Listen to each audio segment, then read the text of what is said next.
faster through the add-on.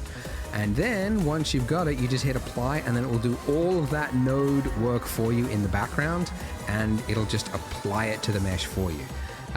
So you don't have to do all that all the time. And in fact, most people, I think, if you're working on big scenes, you're using libraries, you're using add-ons like this, so you don't have to do it all manually all the time. But it is important to know the process, so that's why I wanted to show it. But anyways, this was our material and we are happy with it. Well done. Let's go back to the layout tab. And now we're going to do one more thing. So you see our donut base here.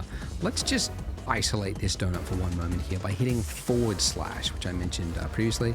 Okay, when you're in /, this is isolate mode, which means it's literally turning off everything, including the lamp, which is why it's dark. But if you turn on material preview, then you get this. So this is okay.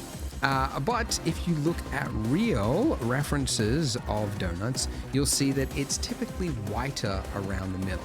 And the reason for that is, as I mentioned before, the way it cooks, right? It's only like half submerged and then it's flipped. And it means that the bits that are closest to the surface are cooked less. So there's usually like a whiter part around the rim.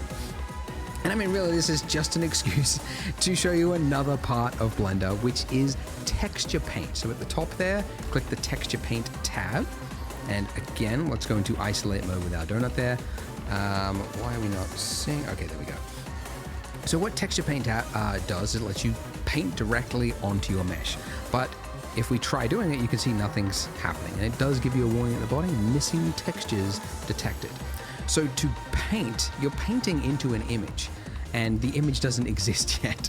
So we have to give it one. So go to the material tab, and then here where we got base color, we set it up as yellow, but we're actually just gonna override it now. So click that little yellow dot again, and then say image texture. So now it's black, doesn't have an image. So, and instead of clicking open, we're gonna click new. So we're gonna be creating a brand new image, and let's call this donut base. We could make this higher res if we want, but don't. This is more than enough for a donut base, that's fine. And this will just save us time. The color, this will just fill the, it'll fill the image for us with a flat color. So we're just gonna go for something pretty similar to what we had before, a nice yellowy color, like that.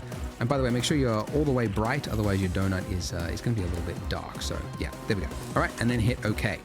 And once we've done that, you should, I mean, it should be over there on the left-hand side, but if it doesn't pop up, you can just select it from the drop-down donut base, and there we go. So now we're in this state. Look what I can do. Ooh, fancy. So, I don't know why I said it like that. Well, we can paint directly onto our mesh. So to understand this, because it's kind of weird, you can also paint directly over here. And you might be thinking like, well, how does it know, like, how do I know which part over here is actually going to be painted over onto the donut there? You might not care, but it's actually good to understand how it works. So basically this mesh here, it has to be unwrapped over onto this left-hand side here, because that's the only way to have a 2D texture, 2D flat image be applied to a mesh is to unwrap it in some way. I mean, there's projection, I'm not getting into that, to unwrap it. And unwrapping is essentially like, there is a meme actually that explains it. But if you have like a chocolate, right, that is wrapped in some tinfoil, if you flatten it out, that is essentially UV unwrapping. There are little places in that wrapping where there had to be a cut, right? And then that cut was wrapped around the object. That's what UV unwrapping is. So the reason this works for us is because the cuts are actually already in place for default objects. So this torus is already perfectly UV unwrapped, so we don't have to do anything. I did want to mention it though, because it's important to understand UV unwrapping. Anyways, so we could actually paint directly on here, as I mentioned. White is a little bit too extreme though. So I'm going to click that and choose a color. First of all, I'm going to select the eyedropper and then not click over here because that's got shading information. I'm going to click on the left-hand side so we get the exact color. And then I'm going to make it closer to white. So not fully white because that'll be too far, but closer to white. And I'm also going to change the strength of my brush. Yeah, I'll make about halfway. And then now I can do paints across it. And this will enable you to get a much more natural feel. Because you'll have, just like, in fact, I might even go a little bit softer, and that way you can kind of just paint across it. And this is very forgiving because we've got icing that's going to go over the top of it, but that's good. We don't want it to be too too extreme. Let's just make it, I might go the other way. Make this a little bit more saturated. Anyways, that's basically all we need to do. We just want to just dab our toes into the field of texture painting. I would say texture painting, by the way, it's one of the weaker areas of Blender. It's actually due for an update at some point in the future, but it doesn't do like, you can't paint into like the height information or the roughness information at the same time like you can with Substance Painter, but it's got basic functionality. Now, importantly, this is an image, but it's not saved into your blend file. It still needs to be manually saved. So see at the top left-hand corner there, it's got image with a star. If you see that star, it means you've got changes that haven't been saved. So we need to go image and then save and specify where are we going to put our image. Because if we don't do this, we're going to lose it. So it has to be saved somewhere. So I'm just going to save it, anywhere. It has to be saved somewhere because it will not be saved as part of the blend file. Very important to know that, otherwise you can lose texture paint work that you've done. But there we go. So now to bring back everything, remember if it looks like, where's the rest of my scene gone? See top left-hand corner, local means it's isolated mode. So that means you just have to hit / again, and it brings back everything. And there we are. So that's the extent of this part of the tutorial. As I mentioned, some of you might be wondering, when are we going to make that lovely subsurface scattering? We're going to do that in the future after we do the sprinkles because it's too hard to see at this point. So there we go, guys. Join me in the next part and I'll see you there. The time has finally come to decorate our delicious looking donut with some sprinkles. So the feature we need for that is called geometry nodes, and you can access it by going to the top of your screen. If you don't see it, just middle mouse drag across and you'll see the tab geometry nodes. Ooh. So it's adjusted to screen layout. Don't get disorientated. Your donut is still there. This screen on the left here, it's called the spreadsheet. Never needed it. Touch on wood, never will. So we can just close that, right click, join areas, and then just collapse it into it. Okay, so with your icing selected, click the new button. So welcome to the world of geometry nodes.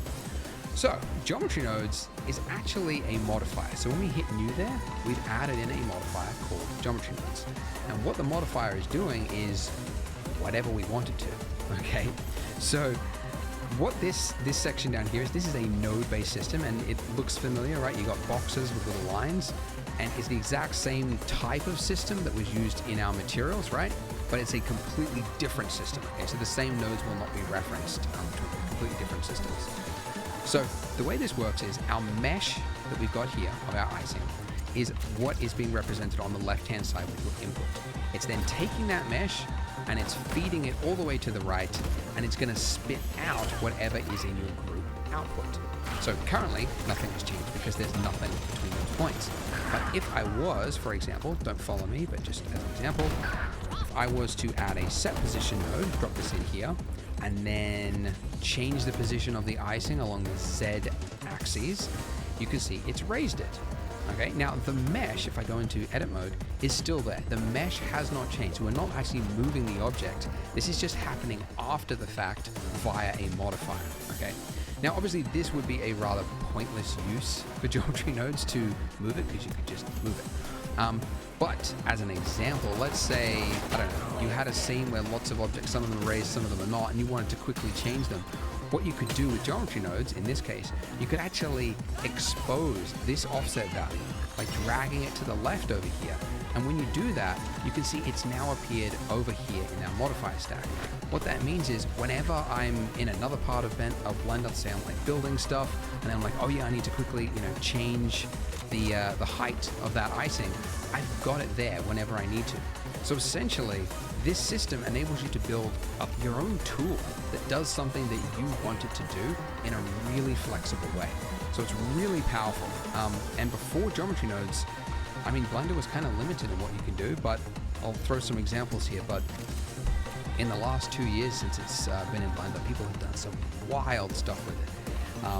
And most of this stuff really was just not possible in Blender before without doing custom scripting. So it's really opened up the doors. So it is a very different system, like it's a different way of working than just hands-on in 3D, but it's a really flexible, really valuable system. So any time spent learning geometry nodes, I think, is time well spent.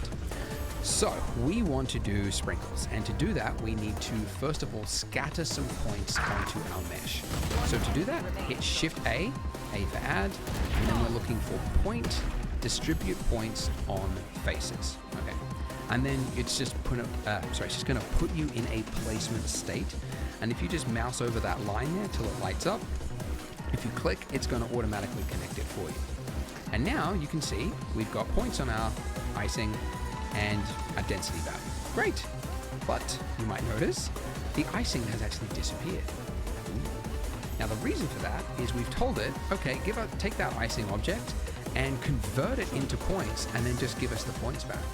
Okay, so what we need to do is say, yes, we want the points, but we also want the original mesh. So we can do that by adding in a node that you use all the time, which is Shift A, geometry, join geometry.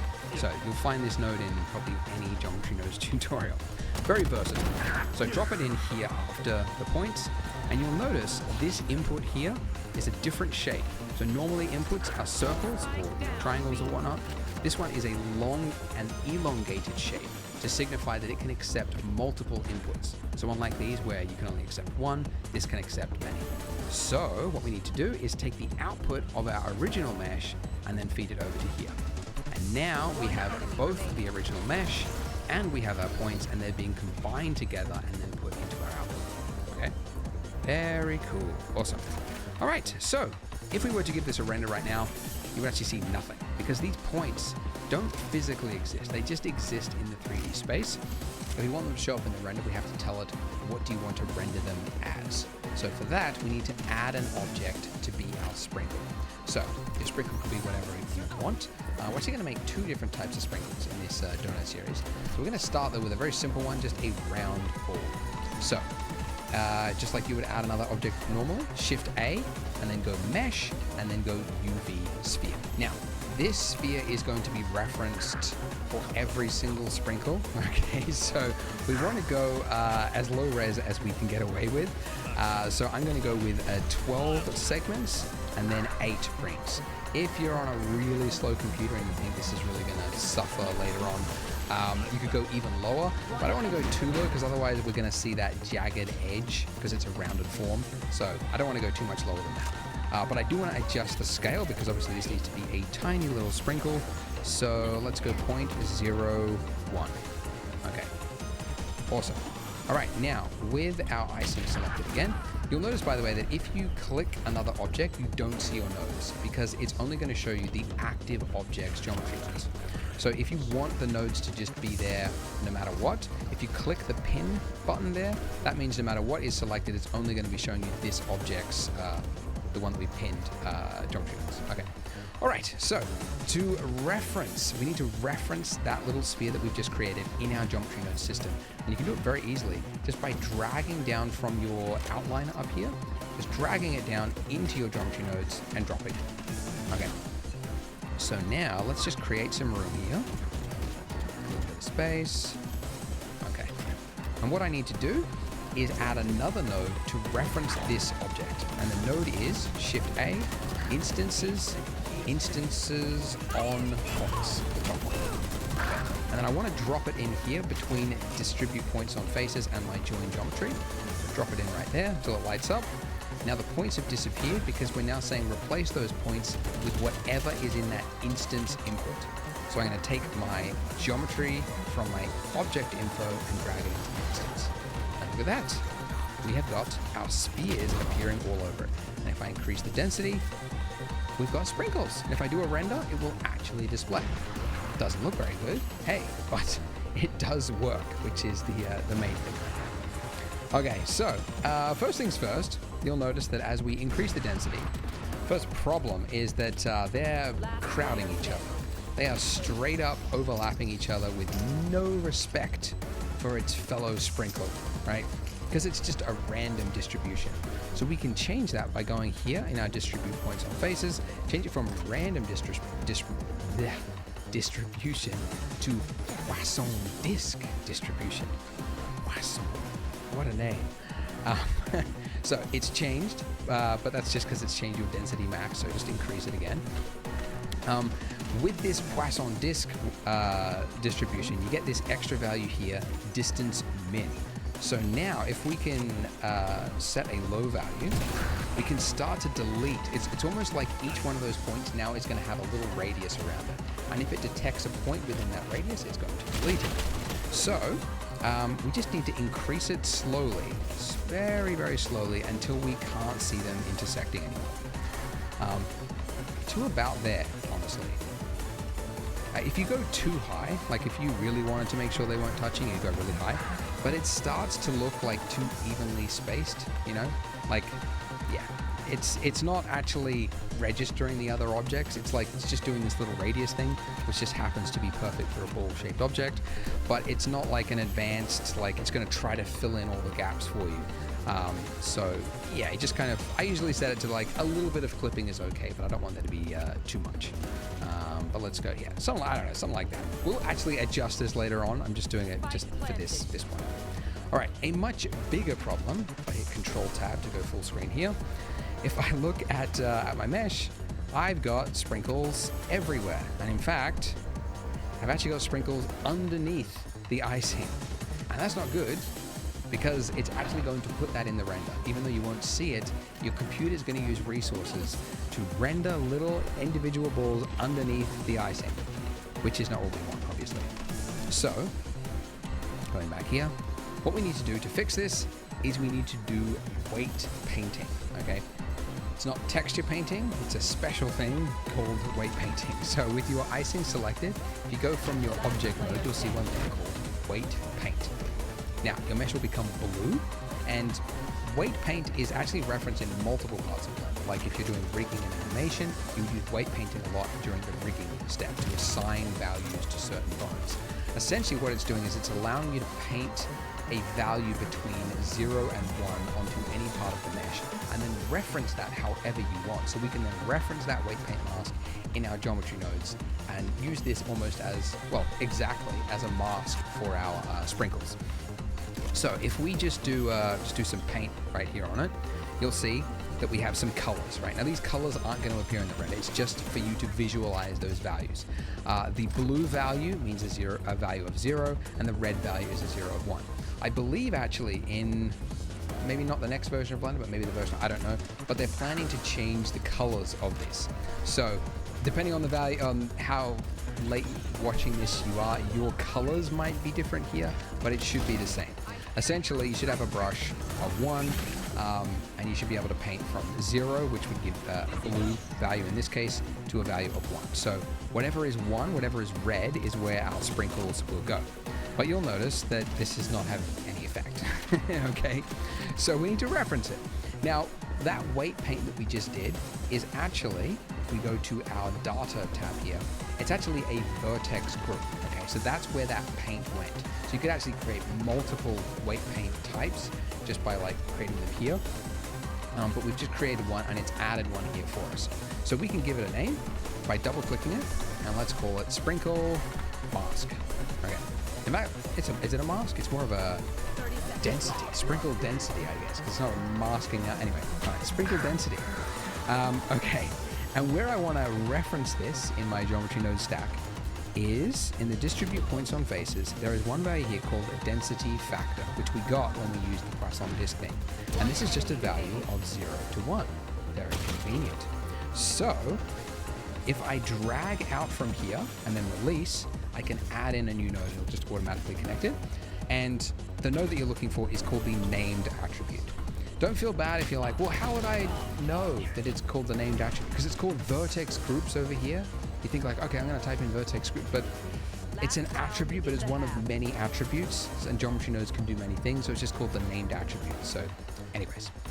All right, so underneath name, we're just going to click that box and you'll get a pop-up or drop down, and you're looking for sprinkle density. And there it is. Aha. So now going back into weight paint mode, we can act like an artist and put the sprinkles wherever we want, sprinkles on our donut, which is really cool. So sprinkles are typically, they're like on a plate, and then the wet donut with icing on it is just like dabbed onto it. So you get like a heavy amount of sprinkles right on the top like that, and then less around the sides.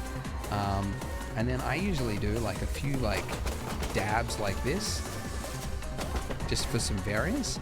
And then also if you hold down control, that will do so the weight that's being painted is 1. But if I hold down control, it's going to do a negative value. And I can adjust my strength there as well. And I can just do some negative paints across it. Maybe a couple here as well. And I'm trying to deliberately make it look choppy, because I find that if you make it look too like uniform, then it just looks very boring and artificial. Because the real world would have more sprinkles collecting in certain areas than others, right? Maybe it's just like wetter on that part, right? So more would stick to it, or more force was put on that part of the plate as the donut was dabbed into it, right? You just kind of have to think of this stuff, because in the digital world, it's far too easy to make something that looks predictable and boring, and we don't want that. But there we go, something like that. And you could obviously finesse it and make it better than what it is, but that's what we've got. You'll notice each of these spheres have a very jagged looking shape, and that's because the sphere itself down here.